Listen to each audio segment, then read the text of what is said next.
So here we go mga ka-amigo. Dito tayo sa lugar natin. So lalagyan natin yung Toyota Vios nya, automatic. So ayan siya, yung dashboard. Ito yung dashboard nya. So bali conduct tayo ng testing. Lahat ng mga ilaw gumagana, steering control gumagana. Tapos ngayon nagustuhan niya, mayroon pala tayong infotainment. Binalikan niya tayo.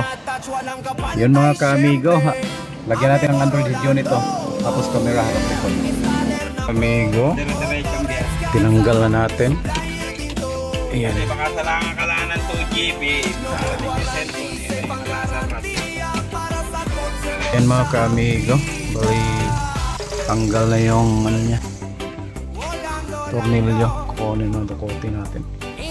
So ito mga ka-amigo, baklas na. Yun o. Ayan siya mga ka-amigo.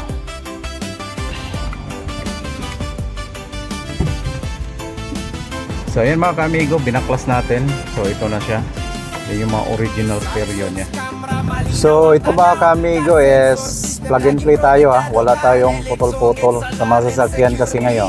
Lalo na mga bago, mabuboid yung warranty pag pinutol yung mga sasakyan, mga harness nila.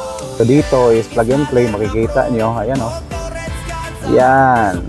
Puro plug and play yan mga ka-amigo. Maglagay tayo ng HD DVR. Ito yung camera niya sa harapan. So gagapang natin. Tapos kasama din yung reverse niya yan mamaya. Yung reverse niya, igagapang din natin yan mamaya.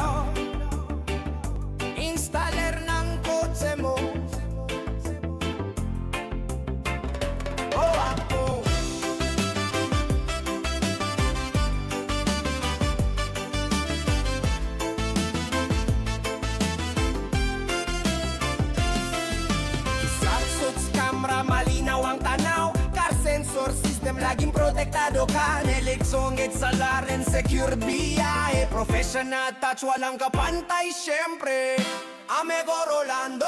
Oh yeah, installer na pro, Autoreds Gaza, supplier din to. No void warranty, safe ang garantiya, para sa kotse mo siya ang bida. Rolando, Lando, installer ng kotse mo. Oh, ako.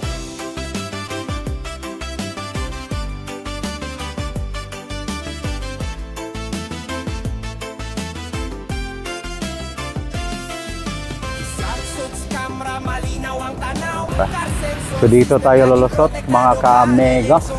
Dito yung wire ng reverse natin. Tapos dito natin idadaan. Kung makikita nitong binaklas ko, yan. So ito na yung reverse niya na wire.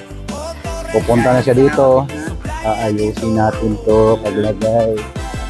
Tapos ano natin yan yung parang, So i-align lang to sa mga wirings.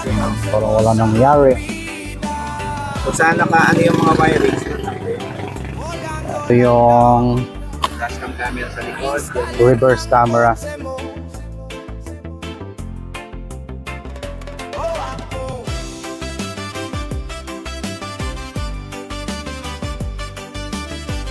So ito lang mga ka-amigo, yung ano natin yan. So ito, ikakabit pa natin to para magkaroon din ng trigger. So ito yung ito yung itatap natin. Ito na to, bali tap lang, tappings lang to mga ka-amigo, hindi to putol ha, kasi bawal tayo magputol. Tappings lang. Kasi pag naputol to, wala na. Wala nang warranty. Kailangan ingatan natin kasi nakasalalay sa gawa natin. Yan na. Ano na? Yan. Natin. Okay. Solid yan. Tapos, lagyan natin ng tape para mas lalo siyang titibay.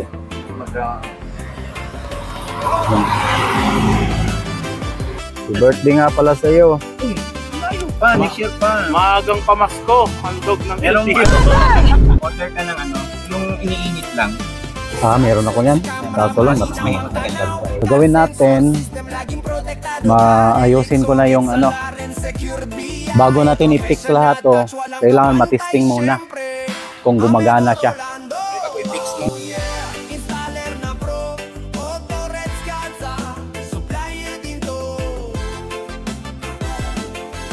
So ito yon mga ka-amigo.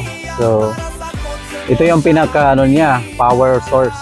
Nandito na yung AC, dito na yung sa battery, speaker, reverse, at saka yung luminous, ground, nandiyan na lahat. So additional, nandito yung mga USB natin na slot. Tapos sa camera, ito yun. Bali, ano to siya, wire ng reverse camera RCE. Kasi ito naman yung auxiliary. Pwede siya lagyan ng ano, TV plus, optional, headrest, subwoofer, amplifier. So, pwede siya. So, ayun ang kagandahan nito. Lang natin, testing muna bago natin i-fix lahat kasi tapos na to eh. Yo, no? Check natin kung gumana yung reverse. Hala! Yun, no? Gumana bro. Gumana yung reverse camera. Linaw, di ba? Ayos. Camera sa... Ito na siya. Yung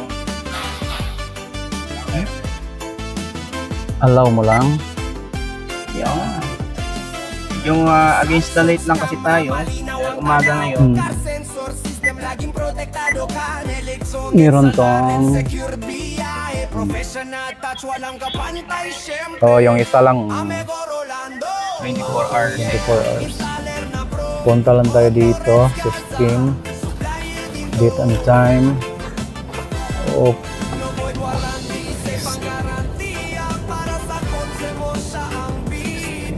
About device.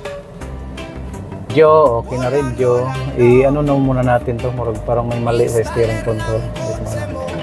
Dapat ito siya.